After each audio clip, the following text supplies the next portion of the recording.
حضرت بشر آفی رحمت اللہ علیہ سے سارا زمانہ پیار کرتا تھا۔ بغداد کا ایک تاجر کہتا ہے مجھے نہیں بابا اچھا لگتا تھا۔ ہمارا اپنا اپنا ذہن ہے نا، ہم کہتے ہیں میں نے جدھر ساری دنیا جا رہی ہے وہاں نہیں جانا، کہتے ہیں کہ وہ بابا مجھے نہیں اچھا لگتا تھا، حالانکہ سارا بغداد عزت کرتا۔ کیوں نہیں اچھا لگتا تھا؟ کہتے ہیں اس لیے کہ بابا نہ صرف فرض مسجد میں پڑھتا تھا، باقی نماز گھر جا کے۔ تو میں کہتا تھا اتنا ولی ہے تو باقی بھی مسجد میں پڑھے۔ کہتے ایک دن میں نے کہا جسوسی کرنی ہے اس کی، جو کہ اسلام میں منع ہے۔ کہتے حضرت بشر آفی رحمۃ اللہ علیہ نے جمعے کے فرض پڑھے، فرض پڑھ کے نکل گئے دوڑ کے۔ فرماتے ہیں میں پیچھے ہو گیا، میں نے کہا میں نے سنتیں چھوڑ دی ہیں پر اس کا پتہ کرنا ہے، سنت نفل بعد میں پڑھوں گا۔ کہتے ہیں حضرت بشر آفی جلدی سے نا ایک کباب والی دکان پہ گئے، وہاں سے کباب خریدے، اور میں نے کہا بوڑھے کی عمر دیکھو اور اس کے ذائقے دیکھو، اس عمر میں بھی کباب کھائے گا۔ اوئے ہوئے، مولوی کو روٹی نے ستایا تھا اس لیے سنت اور نفل چھوڑ آیا ہے۔ کہتے ہیں تھوڑا سا وہ آگے بڑھے تو نان بھائی کی دکان سے نا نان خریدے۔ میں نے کہا دیکھو یار، دیکھو اس کے ذائقے، گرم نان کھائے گا۔ بہت سارے لوگ بغداد میں رات کی روٹی کھاتے پر یہ گرم کھاتا ہے۔ کہتے ہیں حضرت وہ نان اور کباب لے کے نا جنگل کی طرف مڑے تو میرے دل میں خیال آیا یار بڑا ہی اس آدمی کا عجیب ذہن ہے، یہ اب سبزے پہ بیٹھ کے یہاں موج کرے گا، کھائے پیے گا، اور سنت نفل چھوڑ دی، اللہ ہزاروں مرید ہیں۔ کہتے ہیں حضرت جنگل میں داخل ہوئے، تھوڑا سا سفر کیا تو کچی آبادی آ گئی۔ کچی آبادی، ایک کچے مکان کی ٹوٹا ہوا دروازہ، باہر سے کنڈی لگی۔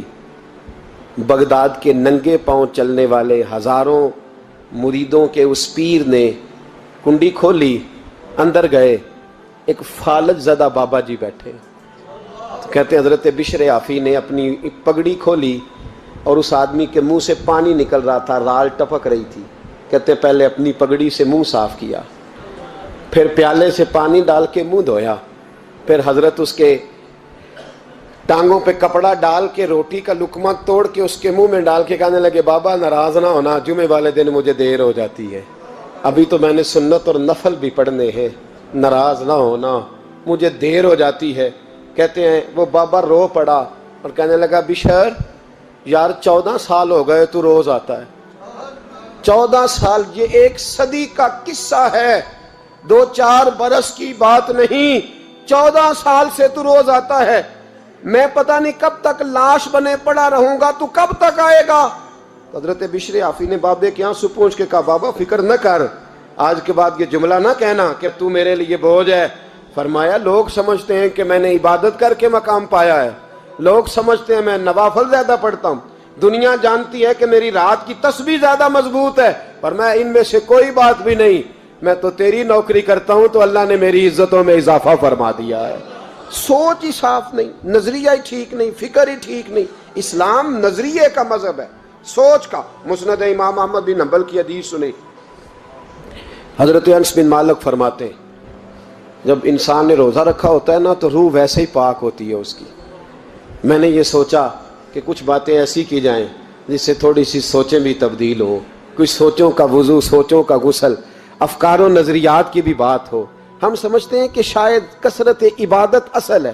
اقبال کہتے ہیں یہ ذکر نیم شبی، یہ مراقبے، یہ سرور، تیری خودی کے اگر نگہباں نہیں تو پھر کچھ بھی نہیں، تیری خودی کے اگر، اور پھر عام چیز نہیں کہا یہ ذکر نیم شبی، سویرے شہری کا ذکر، یہ مراقبہ، یہ جو تو گھنٹوں اللہ کی یاد میں بیٹھا رہتا، یہ سرور، کہتے ہیں بے کیف عبادت نہیں، سرور والی، یہ ذکر نیم شبی، یہ مراقبے، یہ سرور، تیری خودی کے اگر نگہباں نہیں، اگر تیرے نظریے کو نہیں بدل سکے، تیری سوچ نہیں بدل سکے، تیرا ایمان مضبوط نہیں کر سکے، تیری خودی کے اگر نگہباں نہیں تو پھر کچھ بھی نہیں۔ اور خرد نے کہہ بھی دیا لا الہ الا اللہ تو کیا حاصل؟ دل و نگاہ، دل و نگاہ، دل و نگاہ اگر مسلمان نہیں تو پھر کچھ بھی نہیں، دل و نگاہ۔ اقبال کہتے ہیں ایک دل کا کلمہ پڑھ، دوسرا نظر کا کلمہ پڑھ، ان پہ پابندی لگا۔ دل و نگاہ اگر مسلمان نہیں تو پھر تو کچھ بھی نہیں، کچھ بھی نہیں۔ حضرت انس بن مالک کہتے ہیں میں حضور کے پاس بیٹھا تھا، حضرت عبداللہ ابن عمر بھی بیٹھے تھے، کوئی بات ہو رہی تھی، ایک حجرے میں بیٹھے تھے، دروازے پہ دستک ہوئی۔ مسند امام احمد میں حدیث ہے نبی پاک علیہ السلام نے فرمایا انس دروازہ کھولو، دروازے پہ وہ بندہ ہے جس کو اللہ بغیر حساب کتاب جنت عطا فرمائے گا، وہ بندہ ہے دروازے پہ۔ حضرت انس بن مالک کہتے ہیں میں نے دروازہ کھولا تو بندہ دیکھا، غریب سا ایک انصاری صحابی، اور بندہ بڑا سادہ، وضو تازہ کر کے آیا ہے تو پانی کے قطرے داڑھی سے بہہ رہے ہیں، اور چمڑے کے جوتے اس نے لپیٹ کے تو بغل میں چھپائے ہوئے، آ کے اتحیات کی حالت میں بیٹھا، حضور سے دو چار باتیں کی، چلا گیا۔ ہم اس کا رنگ دیکھتے رہے اور مصطفیٰ کا کرم دیکھتے رہے۔ اس کو حضور نے جنتی کہا ہے۔ کہتے ہیں اگلے دن اسی ٹائم اسی وقت ہم حضور کے پاس بیٹھے تھے، پھر دروازے پہ دستک ہوئی، حضور نے فرمایا دروازہ کھولو، دروازے پہ وہ بندہ ہے جسے اللہ بغیر حساب کتاب جنت عطا فرمائے گا، بغیر حساب۔ کہتے ہیں دروازہ کھولا، اور جیسے ہی میری نظر پڑی، بندہ بھی وہی ہے جو کل آیا تھا، اور انداز بھی وہی ہے جو کل تھا، اسی طرح پانی کے قطرے، اسی طرح جوتے بغل میں، السلام علیکم، کل حضور فلاں بات کی تفصیل پوچھنی مجھ سے رہ گئی تھی، غلطی ہوگی، دوبارہ آیا ہو۔ اس نے اپنی گفتگو کی، چند جملوں میں بات سمیٹی، چلا گیا۔ فرماتے ہیں اتفاق کی بات کہ دن تیسرا، بندے بھی ہم دونوں، میں اور عبداللہ ابن عمر۔ حضرت انس بن مالک کہتے ہیں دونوں بیٹھے تھے، سیم ٹائم سیم ڈے۔ پھر دستک ہوئی، حضور نے فرمایا دروازہ کھولو، اور مسکرا کے فرمایا دروازے پہ وہ بندہ ہے جسے اللہ بغیر حساب کتاب جنت عطا فرمائے گا۔ کہتے ہیں کھل اٹھے ہمارے چہرے، باہر گئے، دستک ہوئی تھی، دروازہ کھولا۔ فرماتے ہیں مجھے یقین تھا وہی ہوگا جو 2 دن پہلے آیا تھا، اور میرے یقین کے مطابق ہی کام ہوا، وہی بندہ تھا جو کل بھی تھا، جو پرسوں بھی تھا، حالت اور کیفیت اور انداز بھی وہی تھا۔ پانی کے قطرے بہ رہے ہیں، اور اس شخص نے جوتے بغل میں دبائے ہوئے خدمت میں حاضر ہوا، بیٹھ گیا، بات چیت کی، چلا گیا۔ حضرت انس بن مالک کہتے ہیں تھوڑی دیر ہوئی تو حضور بھی تشریف لے گئے۔ حضرت عبداللہ ابن عمر مجھے کہنے لگے یار ویسے کتنے اس کے نصیب ہیں، کتنے نصیب ہیں، کوئی آیا لے کے چلا گیا، کوئی آیا لے کے چلا گیا، کوئی عمر بھر بھی نہ پا سکا، میرے مولا تجھ سے گلہ نہیں، یہ تو اپنا اپنا نصیب ہے، یہ تو اپنا اپنا، اور نہ کسی کے حال پہ طنز کر، نہ کسی کے غم کا مذاق اڑا، وہ جسے چاہیں جیسے نواز دے، یہ مزاج لطف رسول ہے صلی اللہ تعالی علیہ وسلم۔ کہتے ہیں ہم لوگ گفتگو کرنے لگے، عبداللہ ابن عمر مجھ سے کہنے لگے یار ویسے پتہ کرنا چاہیے یہ کون سا عمل کرتا ہے، پتہ کرنا، جیسے ہم نہیں پتہ کرتے کہ یہ بندہ بڑا چمک گیا، پتہ کرو کون سا کاروبار کرتا ہے، ذرا اس کی جاسوسی تو کرو۔ اور بندے بھی بڑے سمجھدار ہیں، وہ سائیڈ بزنس نہیں بتاتے، وہ کہتے ہیں وہ جو میرا علیحدہ ہے وہ نہیں بتانا، کہیں یہ نہ شروع کر لے۔ حالانکہ انسان کے پاس جو خوبی، جو اللہ نے اسے دولت دینی ہوتی ہے، وہ اپنا اپنا نصیب ہوتا ہے، وہ گھر میں بیٹھے بھی اللہ عطا کر دیتا۔ وہ کہتے ہیں کہ پتہ کرو کیا عمل کرتا ہے۔ تو حضرت عبداللہ ابن عمر کہتے ہیں میں اس کے پیچھے ہو گیا، اس سے سلام لی، تو میں نے کہا مجھے 2-3 دن کے لیے مہمان بنا لو گے، مان نہ مان میں تیرا مہمان، 2-3 دن کے لیے مہمان بنا لو گے؟ تو کہتے ہیں مجھ سے کہنے لگا کوئی گھر میں جھگڑا ہو گیا، کیونکہ پڑوس میں تو تمہارا، قریب ہی تو تمہارا گھر ہے، میرے مہمان بننے کو جھگڑا ہے؟ تو میں نے کہا چلو ایسے ہی سمجھ لو، پر مجھے مہمان بنا لو۔ کہتے ہیں میں 3 دن اور 3 راتیں اس شخص کے ساتھ رہا، وہ کتنا صدقہ کرتا ہے میں نوٹ کرتا رہا، نماز کتنی پڑھتا ہے، اس کا کیا، میں چاہتا تھا کہ وہ عمل مجھے ملے، اس کی برکت سے مصطفیٰ نے اسے 3 مرتبہ جنتی فرمایا ہے تاکہ وہ کیفیات مجھے بھی ملیں۔ حضرت عبداللہ ابن عمر کہتے ہیں کہ میں نے کوئی خاص چیز نہیں دیکھی، وہ عشاء پڑھتا تو فجر تک بستر پہ کروٹیں لیتا، اور میں الحمدللہ اٹھ کے تہجد بھی پڑھتا، نوافل بھی پڑھتا۔ کہتے ہیں وہ 1 سپارہ پڑھتا، میں 3 پڑھتا۔ فرماتے اس نے 3 دنوں میں کھجور بھی صدقہ نہیں دی، کہ کھجور بھی، اور میں نے بڑے بڑے غریبوں کی مدد کی۔